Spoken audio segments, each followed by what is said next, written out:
While the struggle to find referees for basketball games in our area is quite real, including this week, the men and women who continue to do the job despite delusional and verbally abusive parents deserve respect and some positive press.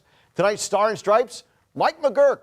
The pictures, courtesy BCSN photojournalist Jason Ozamoah. Yell and scream all you want, as long as it's nice. I'll try my best. That's all good. Good luck tonight.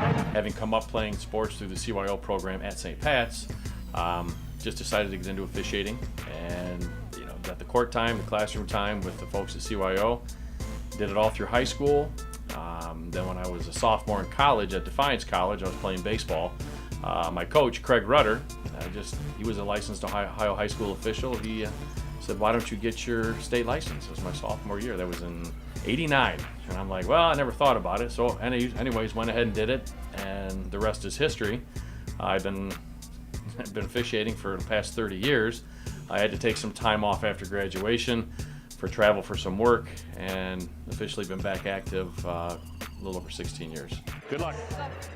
Thank you, sir. Good luck, man. Good luck. Someone told me a long time ago, there's no such thing as a good official. There's things as a consistent official. Coaches see the same official over and over. They know how this certain official is going to call a game.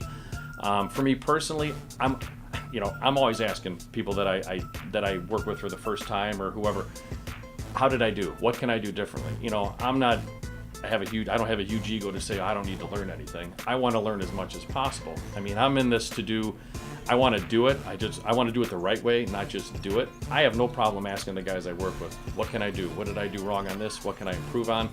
You have to grow, and I think you can do that if it's basketball officiating, if it's broadcasting, if it's an engineer, whatever. You have to learn to take criticism and ask for it. That's offense, and there was no shot. Player control. I think coaches get a bad rap because everybody says, the coaches don't understand the rules. They don't understand. Coaches are there to do a job. That's their job within the school system or whatever. They're there to teach and coach basketball. I get my friends ask me all the time, do you ever explain a call to a coach? I'm like, well, yeah, absolutely I will. If the time is right. I'm not going to stop a game to do it. And I don't buy the rule that, these coaches don't know a lot of these rules. They know the rules. A lot of times they're trying to test you. If you're a new official and you step onto a court and this coach has never seen you before, count on them trying to work you. That's their job. But coaches, for the most part, are very supportive. Everybody gets nuts. Everybody gets crazy. You're out there to win. I get it. I played. I still coach my kids. You just want to be in that arena. And emotion can take over. White 11. White 11. Here with the leg stick out of bounds. I would like to see fans actually on their own take an officiating course, because it is a completely different game when you're down on the court. Officiating is a game of angles. The better angle you have, you're looking for certain things, where you may be sitting up in the stands as a parent or as a fan, and you're yelling. We hear it all the time. 3 seconds, traveling, over the back, whatever it may be. And by the way, there is no such call as over the back. People actually don't know that. But they're seeing something, and they may be right in line with you, but because you're on a different angle than them, you're going to get a better view of it.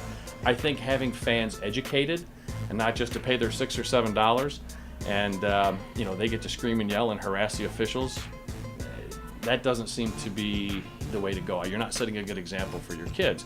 There's being the athletic director over at St. Pat's of Heatherdowns. We're always talking to our parents.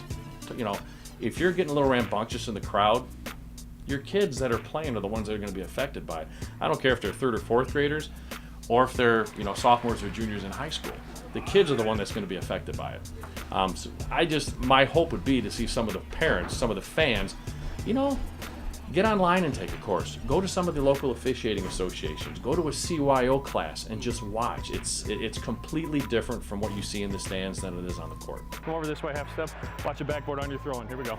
So really, with officiating and being, the athletic director at St. Pat's, I take a lot of verbal abuse. With my job in medical sales, it's the same thing. I get doors slammed in my face all the time.